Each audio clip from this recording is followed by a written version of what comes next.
Complain आती है कि मैम पेपर लेंदी था, हमारी स्पीड नहीं बन पाई। तो आज हमारा जो मेन टॉपिक है वो यही है। हर साल मैं अपने बच्चों को बताती हूँ। सो बोर्ड के एग्ज़ाम्स तो फरवरी में है, बट प्री बोर्ड सबके यहाँ स्टार्ट हो गए।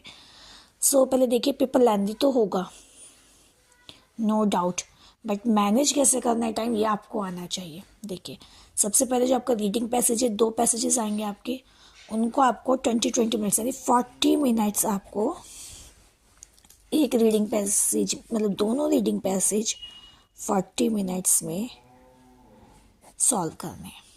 ठीक है, याद रहे 40 से ज़्यादा नहीं करना है, 40 से कम में कर सकते हैं, नॉट एन इशू। बट ये जो आप टाइमिंग है, जो आपकी जो 15 मिनट्स रीडिंग का है ना, 15 मिनट्स रीडिंग, उसमें कुछ भी सॉल्यूशन आप नहीं करेंगे। 15 मिनट्स रीडिंग में कोई सेशन नहीं, वो रीडिंग ये मैं 3 आवर्स वाला जो है उसमें बता रही हूँ आपको, जो 3 आवर्स मिलते हैं उसमें ये जो रीडिंग टाइम आपका 15 मिनट्स का, उसको आप रीडिंग में ही रहने देंगे, कुछ नहीं। देन आता है क्वेश्चन नंबर 3, नोटिस। ये 4 मार्क्स का आएगा, तो hardly 5 to 7 minutes. Okay, invitation same 50 words का है, 4 मार्क्स का होगा, 5 to 7 मिनट्स, 35 मिनट्स में आप कर देंगे। नेक्स्ट आता है लेटर और जॉब एप्लीकेशन। 10 मिनट्स में आपको कवर करना ही करना है। Okay, same article report writing 10 minutes, तो आप मान लीजिए 35 मिनट्स में हमने राइटिंग स्किल ख़त्म करनी है। ओके, अब आता है हमारा लिटरेचर।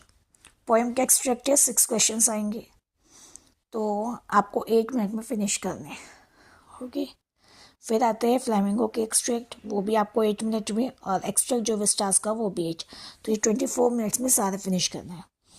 फ्लेमिंगो के जो शॉर्ट क्वेश्चन है उसको आप 30 मिनट्स में कीजिए, क्योंकि 2 मार्क्स का है तो 40 to 50 वर्ड से और अच्छे से। एक चीज़ और ध्यान रखना, 2 मार्क्स के क्वेश्चन में 2 वैल्यूएबल पॉइंट्स होने ज़रूरी है, और बेटर होगा कि आप जो मैटर लिख रहे हो उसको हाईलाइट कर दें। नेक्स्ट आता है विस्टास, 15 to 16 मिनट्स में आपको कर देना है, 2 to 4 मार्क्स के होंगे, ये भी शॉर्ट क्वेश्चन है।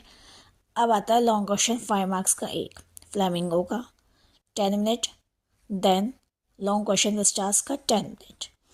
तो 5 मार्क्स के क्वेश्चन में आपको 5 वैल्यूएबल पॉइंट्स कवर करने मैंडेटरी हैं। ओके, तो टोटल टाइम हमारा हो गया है 165 मिनट्स। 165 मिनट्स कितनी होती है आपको पता होना चाहिए। अब बचते हमारे 15 मिनट्स, ये 50 मिनट्स में आप क्रॉस चेक करेंगे। ठीक है, अब आपको एक चीज़ और करनी, ऑप्शन आप सिंपल ऐसे ही नहीं लिख के आएंगे एमसीक्यूज में से क्वेश्चन नंबर 1 का ऑप्शन बी, नो, आपको कंप्लीट आंसर लिखना है, आपको कंप्लीट आंसर वहाँ लिखना होगा।